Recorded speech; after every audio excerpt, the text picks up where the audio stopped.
Gashmias, the physical reality of this world, the physical experience of being human, the physical activities that we do, are they just a means to an end, or do they have intrinsic value? When we explore what the Alter Rebbe left us with just before his Histalkus, we learn a fascinating insight into the greatness and the value of those parts of our Jewish experience, of our daily experience, that don't necessarily seem to be so inspirational, amazing, spiritual, or connected.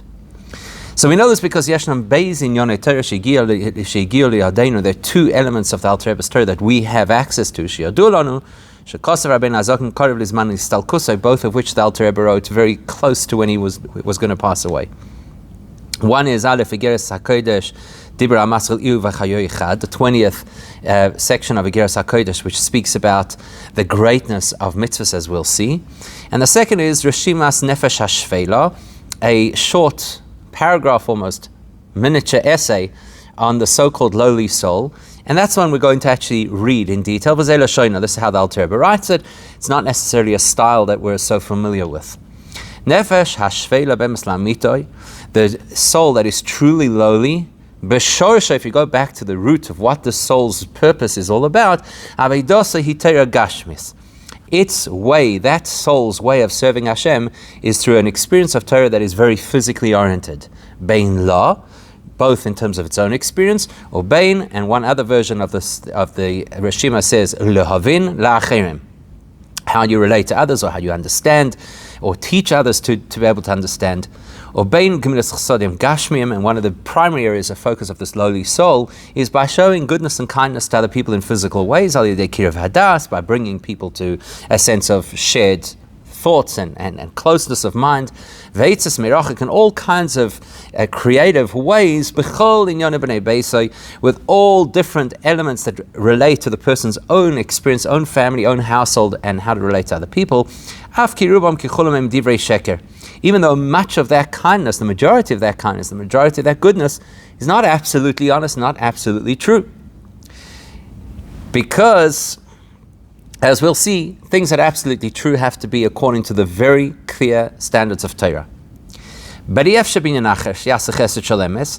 these are lowly souls who are not capable of expressing kindness in the most absolutely pristine way of truth, because the only way to have absolute truth is through Torah, because Torah is the absolute truth. And there's a famous medrash that tells us that when the Eibishter consulted, so to speak, about the creation of the world, Ve'emes Omar al Yivra, so the absolute truth said, well, actually we shouldn't create the world, and people shouldn't be created, because the world and the people in it are fundamentally dishonest. V'chesed Omar Yivra, whereas kindness, the attribute of kindness, vouched for the world and said the world should be created, because the world and the population in it will be filled with kindness that people show to each other, even if it isn't with absolute sincerity. And the way the Eibishter dealt with it, says the Medrash, is that the Eibishter cast emes, truth, absolute integrity, to the ground, and the world was created out of kindness, which isn't necessarily always absolutely aligned with the integrity of the person or the integrity of the Torah. In other words, perhaps people have inappropriate intentions or ulterior motives, or maybe they're just simply not aligned with what the Torah expects. Now that's especially in our times, because of Adoros Arishonim, in earlier generations, Sheikra Avodah HaTorah, when their primary way of serving the Eibishter was through Torah learning, like for example in the time of the Mishnah and the Gemara, then the kindness that they shared was primarily within the context of absolute emes of Torah, which means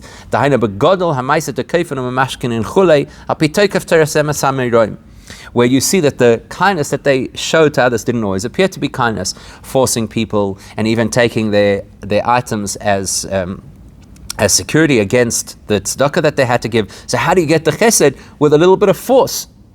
Because they were guided by MS. MS is that you have to contribute in these particular ways to society, to the community, to the coffers of the Beis Hamikdash, whatever the case might be. And so if we have to place pressure, that's what we're going to do. That was the earlier generations. Mashenka and Bikvus Mashiach. Whereas in our time, we were so close to Mashiach,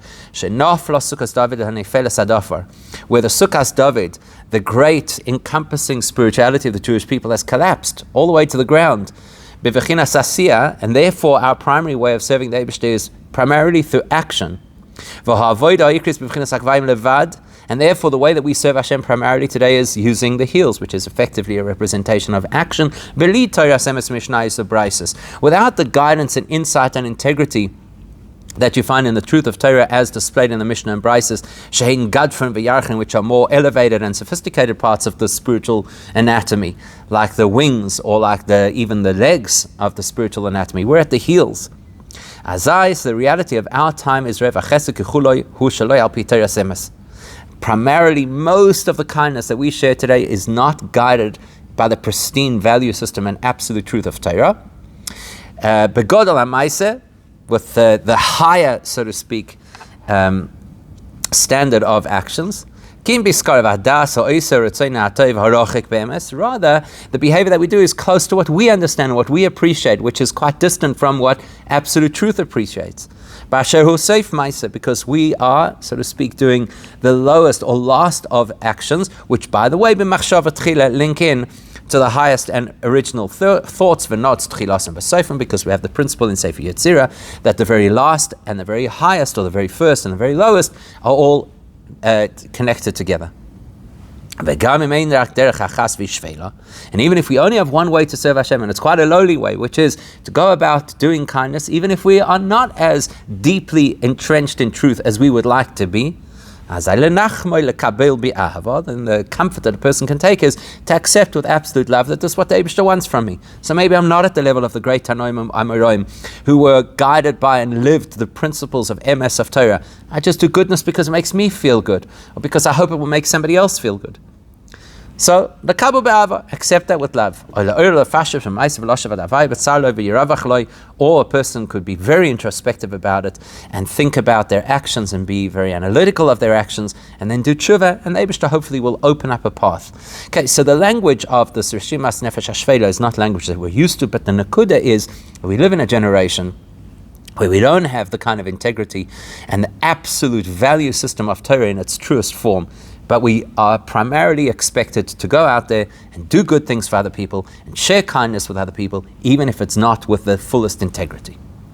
So what the two have in common, the 20th element of Igeres HaKodesh and the Rishimas Nefesh HaShvela, Teichem Beis HaTeresu, Mailas or Asiyah Gashmias, they both speak about the greatness of doing physically what you're supposed to do. So Igeres Yivachayoichad, going back to the Perek in Tanya, that primarily focus on about the tremendous greatness of physical mitzvahs. That in order to be able to do physical mitzvahs, that is the purpose for which our neshamas came down into this world. Shekain, again, to borrow the expression from Sefer Yetzirah, which is also in the Rishimas Nefesh HaShvela, notes Tchilasam B'Soifan, that the beginning of, which means the highest of all spiritual intention, is wedged into the lowest, which is the last of all experiences, physical activity. In other words, Dafka B'Soifan, specifically when you're living at the end of the spiritual spectrum, Ho'asiyah, when you're doing physical actions, in this physical world, Yesh No Tchilas, and that's what plugs you into the beginning of everything, which is into the infinite reality of Hashem's essence, the source of all things. And you can actually see that reflected in the physical nature of our world, as the Alter Rebbe explains there, that out of the four Yesodos, fire, air, water, and earth, it's dafka earth, which is the lowest of all of them, that allows things to grow and to grow again and again and again, which is the closest thing to infinite life that you can experience on earth. So what's the theme? The theme of Igeres HaKodesh Chof is the message that the ultimate access to Hashem's essence is experienced here on earth through the performance of physical mitzvahs. Similarly, the content of the Nefesh HaShvela note from the Alter Rebbe is that what we should focus on is physically doing acts of goodness and kindness to others. And he says there that this might be the lowest and last of all activities that exist in the spiritual spectrum, yet it is directly related to and connected to machshava tchila, the primary original thought that precipitated all of existence. Now we've got to analyze, why would Alter Rebbe share these two teachings, which are on the same theme, specifically dafka before his histalkus, which seems to be the exact opposite. Histalkus is when the neshama leaves this world. So why speak about the greatness of this world at a time when the neshama is about to leave this world? So the fact that Alter Rebbe wrote both of these close to his histalkus move on means that this is obviously an indication of what the Alter Rebbe's focus of both his Torah and his avodah was at this particular time, as he prepared for his neshama to leave this world. In which case, we have to understand, what would the link be between the greatness of physical activities and mitzvahs at the time where a person's neshama is about to leave the physical world? Logic would have said to the contrary. Histalkus means that the neshama is leaving this world and elevating beyond this world. Why is this the time to speak about it? More than just the general question, let's look a little bit more at the specifics. Yes, al kein derish biru. We also need to understand, but Teichen Rishimus Nefesh HaShvela, in the Nefesh HaShvela essay, Masbir Bein Azak Kamer, as we said, the Alter Rebbe explains, Sheyesh Lasik B'Gemilas Chsadim Gashmim, that our objective as the last generations before Mashiach is, we need to occupy ourselves in goodness and kindness, acts of physical goodness and kindness to others. And then he says, Asher Rubam Kecholamim Divrei Sheker, most of which are not going to be absolute honesty. Most of them are going to be because we feel good about it, or we make somebody else feel good about it, and perhaps we have an ulterior motive. V'tamua. Now that's incredibly strange. How does that link to the culmination of the life of a tzaddik? The life of a tzaddik, firstly, is generally divorced from the physical world, and certainly divorced from anything dishonest. As Alter Rebbe tells us, a tzaddik's life is not about the physical, it's a completely spiritual reality. In the tzaddik's reality, the whole experience of and the essence of anything physical is that those physical things facilitate the neshama doing what it needs to do. Because the life of the tzaddik is the neshama. Physical things are tangential, they're just accessories. That's how the tzaddik lives throughout his entire lifetime. How much more so when it's close to the time for the tzaddik's neshama to leave. That's a time wherein the physical reality is meaningless to the tzaddik. How does it work that at the time where tzaddik, the Alter Rebbe, whose entire life was focused on spiritual realities and the world of the neshama, and the body and its physical activities are just simply accessories, why should he focus, and specifically at the time of his histalkus, where the neshama is, so to speak, the most prominent experience, now tell us that this is the time that we have to be told to focus on physical activities of goodness and kindness? With a focus on looking after your own household, the members of your household, not as a means to fulfill the objectives of Torah, which is absolute truth, but rather simply to actually provide for them good advice for physical purposes, for the benefit of the physical person or the physical activity. Which is why these things may even appear to be false, because they're not Torah emes. So how does it work out that that's what the Alter Rebbe is speaking about at the time where his personal reality is the exact opposite? So to understand that, let's try and appreciate what it means to say that a tzaddik's life is not about the physical in a deeper way to how we normally understand it. So we'll understand this by delving deeper into the concept The Alter Rebbe's statement that a tzaddik's life is not physical, rather it is spiritual things, which are specifically emunah, faith in Hashem, yira, reverence of Hashem, and ahava, love for Hashem. Truth is, that statement itself doesn't seem to make sense.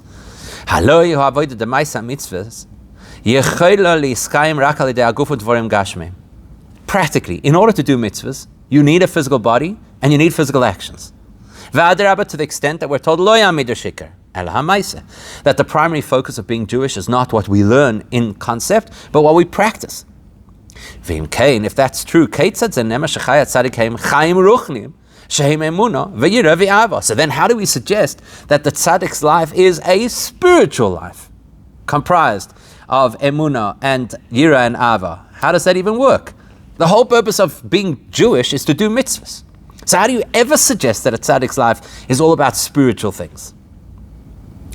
Now there's a fairly simple explanation. In the tzaddik's reality, there's no chasm between the physical activities of doing mitzvahs and the spiritual experiences of those mitzvahs, which are emunah, v'yira, ve'ahava, faith and love and fear of Hashem. In other words, in the tzaddik's reality, kiyum mitzvahs asehu. Why does the tzaddik do positive mitzvahs? It's a direct result, because the tzaddik lives for love of Hashem. Obviously, he does positive mitzvahs. Why does the tzaddik avoid negative mitzvahs? It's a consequence of the fact that the tzaddik lives with absolute reverence of Hashem, so naturally does not do what the Torah forbids. All of that is, of course, founded on absolute faith in Hashem. That's not necessarily our experience, right? We might do mitzvahs because we are told to do the mitzvah. We don't necessarily feel the love. Or we might avoid certain averos because that's just how we've been taught to behave. We don't necessarily feel the yira. So now the argument that we made, which is that the primary focus is action, in the tzaddik's reality, why is action primary? Because that gives expression to the love and to the fear and to the emunah. To paraphrase from the Alter Rebbe in Tanya, because the tzaddik loves Hashem, and therefore wants more than anything else to have a true connection and relationship with Hashem. And there is no other way to have a true, meaningful relationship with Hashem other than to fulfill the 248 instructions of Torah, which are, so to speak, metaphorically, the 248 limbs of the Supreme King. As Alter Rebbe explains, that the kind of connection and bond that is created between us and Hashem through doing Torah mitzvahs, being that those mitzvahs are the Eibishter's ratzon, which is obviously a very deep component of the Eibishter. That creates an experience of divine presence. The type of spiritual experience, the type of divine experience that you get when you do a mitzvah is infinitely beyond the divine experience that you get feeling love for Hashem. Therefore, the fact that the tzaddik loves Hashem compels the tzaddik to have to do mitzvahs. Why? Not because physical actions have a value, but because physical actions allow the love of Hashem to manifest, and therefore the Hashras Hashchina, the divine presence within that person's experience, to manifest in a way that is exponentially beyond if the person was not doing the mitzvah. Therefore, in the tzaddik's reality, even when the tzaddik is doing physical mitzvahs that require the body, he's wrapping tefillin on his arm, shaking a lulav, eating matzah, which obviously is going to fulfill Hashem's ultimate intention, which is to transform this world into the most accommodating reality for godliness. In addition to fulfilling this objective for the world and for what the Eibishter wants for the world, the tzaddik benefits by bringing Shechina experience into his own physical life. Which means that the tzaddik succeeds in turning his body into a conduit, a vessel for divine revelation. And in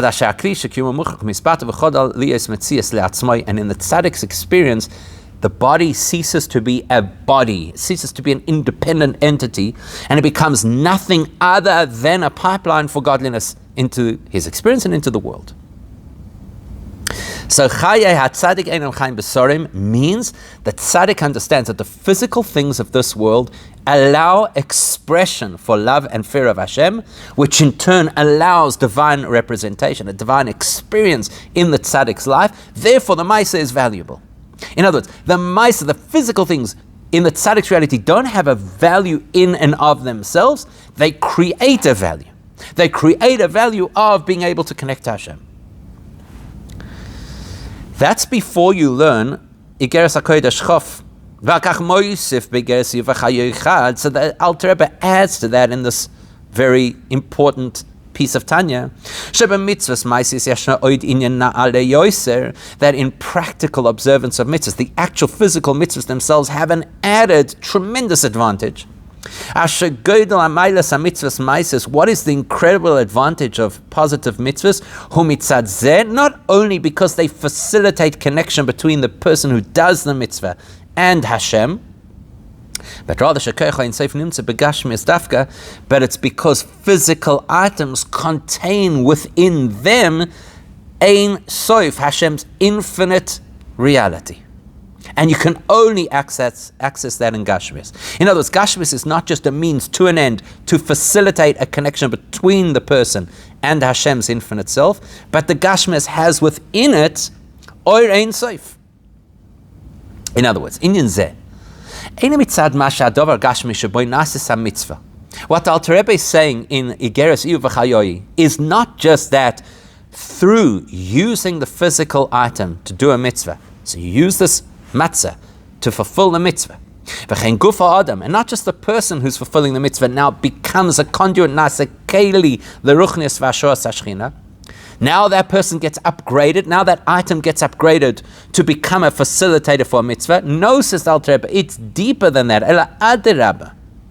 Habir b'geres hu, what Alter Rebbe explains in Igeres Iyu V'Chayoi is shadafka hayesh hanivra. That specifically the physical created entity that feels and looks independent, that absolutely feels that it is real. Feels that it is so real to the point that it doesn't even recognize that there is a cause that made it exist. It feels that life starts with it. It's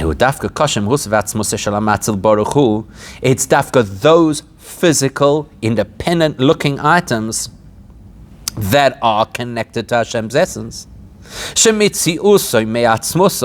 where Hashem truly exists fundamentally and intrinsically without any primary cause, and is not the result of any preceding action or energy or creator, because of the fact that these physical elements, the Yesh HaNivra, are plugged directly into Atzmusum Yehusoi, therefore they feel as if they exist independently because they're linked to that which does exist independently. In other words, that means that the value of practical mitzvahs is not what they achieve or how they connect us to Hashem. The value of practical mitzvahs is the physical reality. The material of Gashmis itself is the value. And therefore that creates the possibility in the human experience of serving Hashem,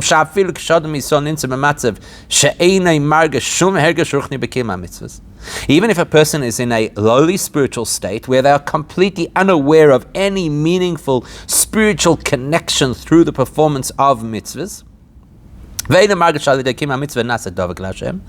person doesn't feel, oh, I'm doing a mitzvah, so therefore now I am connected to Hashem. And even when a person is just doing physical activities, possibly even by rote, because these are the mitzvahs I was taught to do,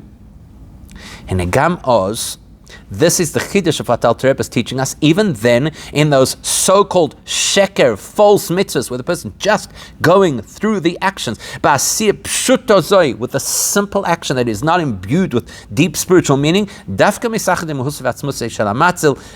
connects the person directly to Hashem's essence, which is a mind-blowing insight. That will help us appreciate the essay of Nefesh HaShvela, which encourages us to engage in physical acts of physical goodness and kindness, even though most of them don't have the integrity of Torah. As he explains, as the Alter Rebbe explains, that the world was created based on a chesed which isn't absolute truth, because from the perspective of truth, the world should never exist because of the degree of falsehood that is within the world. What Alter Rebbe is telling us is not as you might initially understand from the Medrash. Don't misinterpret the Medrash to mean that from the perspective of Chesed, the suggestion was create a world based on falsehood. That's not possible, the Alter Rebbe, because the reality is the exact opposite. The Kol HaNimtzoim, that every single thing that exists, as the Rambam tells us, in other words, every physical thing in our lowest reality, they only came to exist because of the truth of Hashem's existence.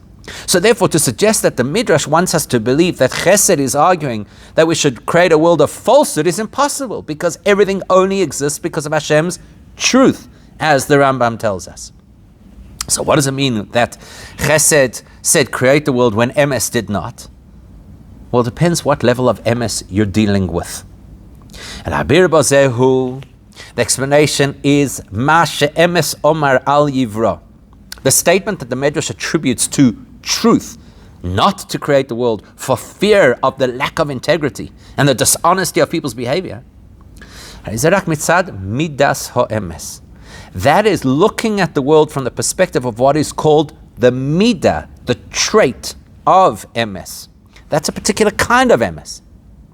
That is Emes within a framework where there are midos, where there are traits, which is what we call Seder Hishtalshlus, the spiritual framework of existence. Sheyesh ba midah, medida v'agbala, where things have their limits. Chesed can only extend so far, can only be shared with certain circumstances, or under certain circumstances.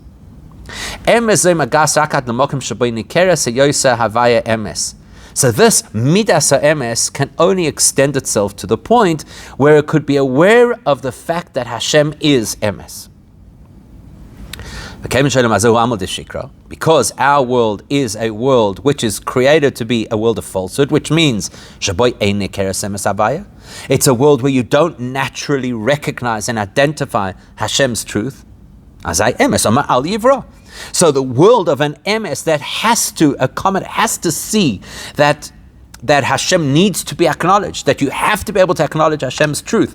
Says a world that can't acknowledge Hashem's truth, don't create it. It's a bad idea. That's midas ha'emes, but there's a deeper, more true version of truth. The absolute truth, which is the truth of Hashem's essence, in lo kol hagbala, has absolutely no restrictions and limits.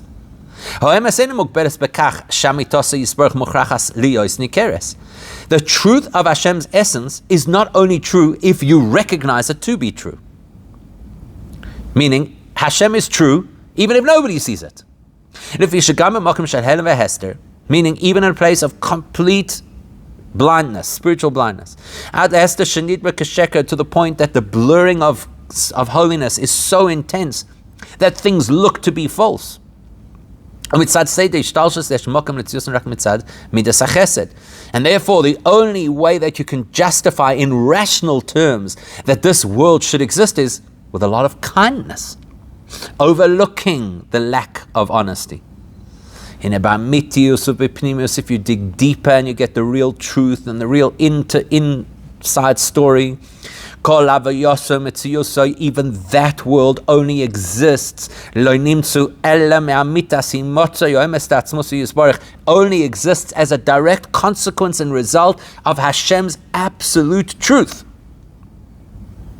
Therefore, even a person's personal worry or concern for their own family, where the person is concerned for the well-being of their family because of physical things. I want them physically to be healthy, physically to be happy, physically to have what they need. Which makes it appear like this is not a true way to connect to Hashem. Doesn't acknowledge Hashem. This is self-centered. I need stuff. My family needs stuff. My people need stuff. The truth is that Gashmis is directly related to Hashem's essence. How do you see that? That even though the person is only sensitive to the physical reality of his world, look how the person behaves. Goodness and kindness. That's the reality. So yes, the person is stuck in a world which is desensitized to godliness. But how does the person behave? Sharing goodness and kindness, which is an indicator of connection to Hashem's truth. And from that, Alter Rebbe gives us a practical lesson, which is that we should engage with physical acts of goodness and kindness, and we should have all kinds of great insights and creative ideas about how to add value to those who are part of our family or broader family, without getting overly pedantic about how pure our intentions are. Because even these physical activities of sharing goodness and kindness, which may appear to be false or superficial or hypocritical, are directly linked to Hashem's absolute truth. Now, the place with, or the experience in which we'll see this most profoundly is through the experience of tshuva.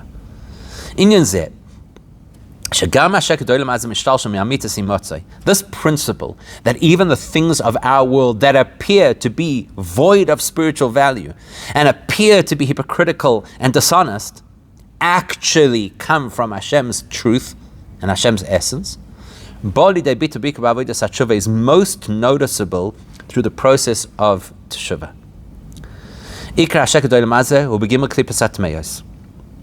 Where you will see the ultimate, most extreme form of dishonesty and falsehood in this world is the three absolutely impure experiences of Klippa. Where their life force, which is the godly spark within them, which is the truth of what these things really are, is completely chained and hidden, which means that we don't have access to be able to elevate them to Kedusha. So the Torah has allowed us access to a whole spectrum of activities that we could transform into Kedusha, and it's prohibited a whole spectrum of activities because we cannot reach the Kedusha within them. But when a person engages with those parts of the world, which the person shouldn't have, and now does tshuva over that fact, the person transforms those doinos, those deliberate actions of rebellion against Hashem, into Zochya's tremendous merits for the person. How?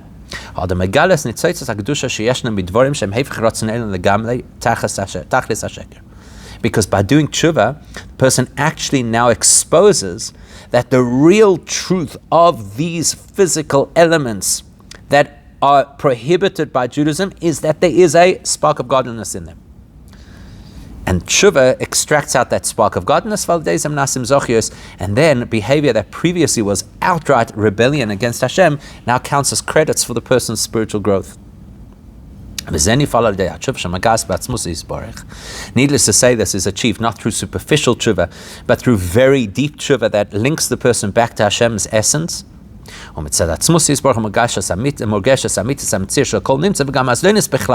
going through such a deep, transformative experience of tshuva, the person reaches a point where you realize that Hashem is the truth of every single thing that exists, even those that are rebellion against Hashem,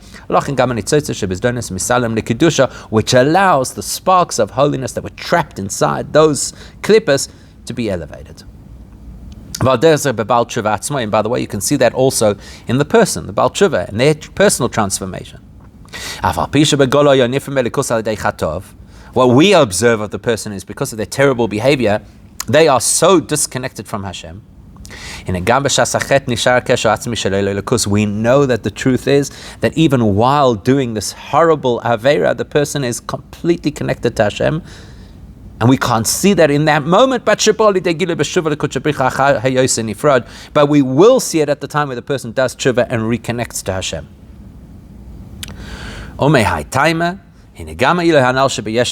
And for this reason, the principle that we have learned, that the Yesh HaNivra has within it, even though it appears to be so independent and disconnected from Hashem, actually only exists because of Hashem's truth. The greatness of this physical world,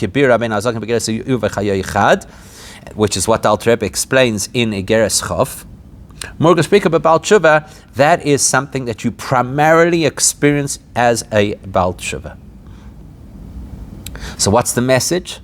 The physical reality we live in often feels like and looks like it is completely disconnected from Hashem. And there are activities that we do that allow us to have a sense of godliness, even if we're not as aligned as we should be. So when we show kindness to other people, we show goodness to other people. And the point is that links us directly to Hashem's essence. And in spite of our hypocrisy, it actually illustrates the truth of our neshama, of our connection to Hashem, and of the world's physical items' connection to Hashem. Now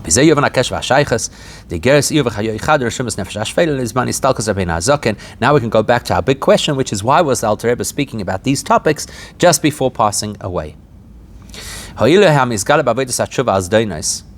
The greatness that is achieved through tshuva, particularly tshuva against or for those things that a person did against Hashem, that's an experience that tzaddik will never have in his personal life, because the tzaddik doesn't rebel, obviously.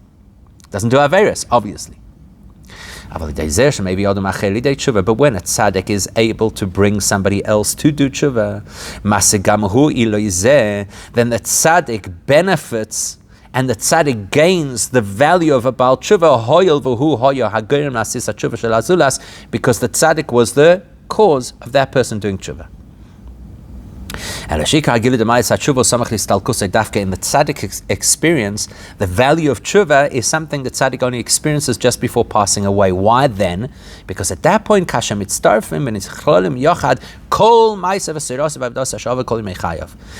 that time the tzaddik is about to pass away, all of the tzaddik's avodah throughout his lifetime now cumulatively comes together. Also, when you consider that tzaddik at the time of passing away is in a state of tshuva, not classical tshuva of beating his chest and saying, I did wrong, but the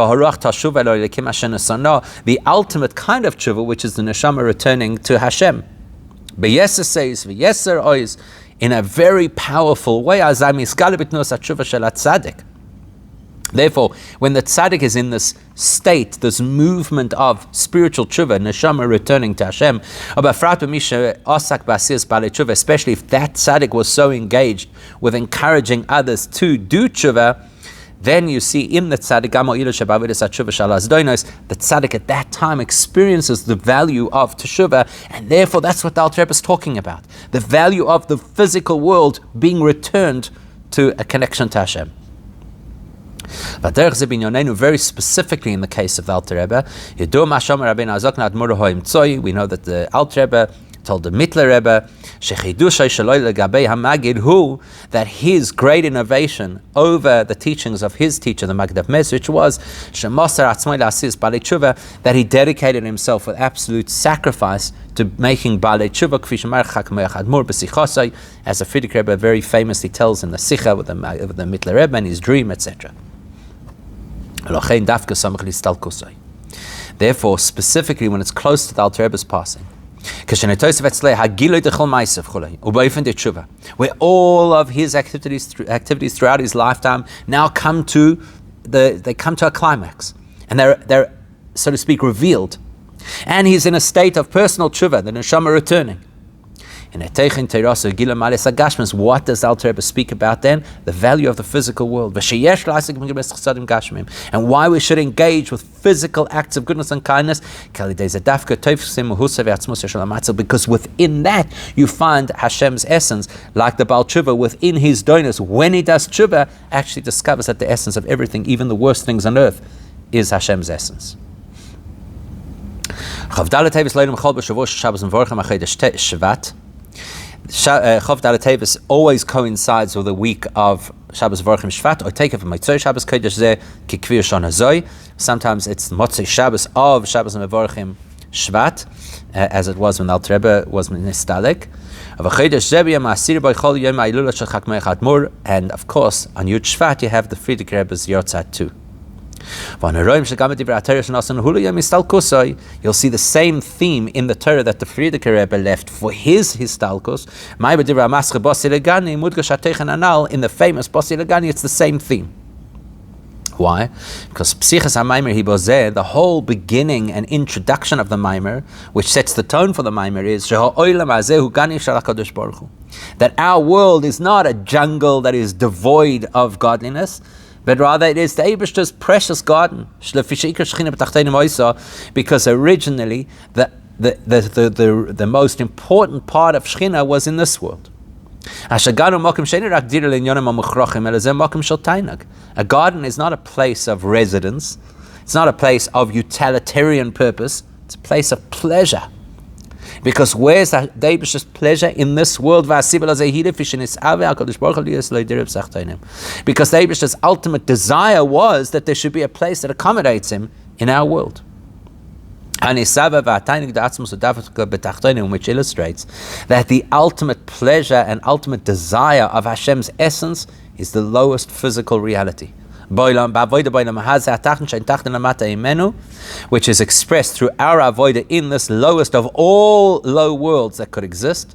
And within this world, the activity that is the lowest of all, physical activity, is the most important thing.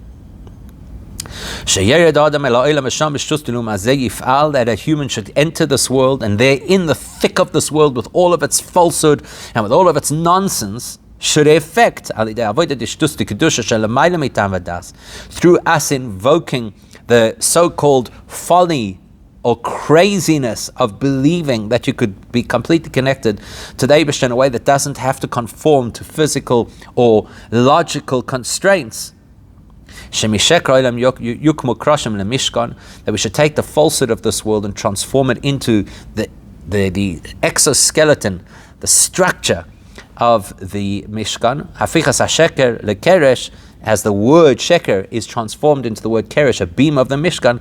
Mishkan v'dir lo yisbarach, to transform our world into a place that accommodates godliness. Exactly the same theme as the Alter Rebbe spoke about before his Histalkus, because the ultimate experience of Judaism is to take the physical reality of this world that looks and feels as if it is so false and so distant and so disconnected, and to show that actually therein lies Hashem's essence. And through doing that, of course, will be Megala Mashiach now.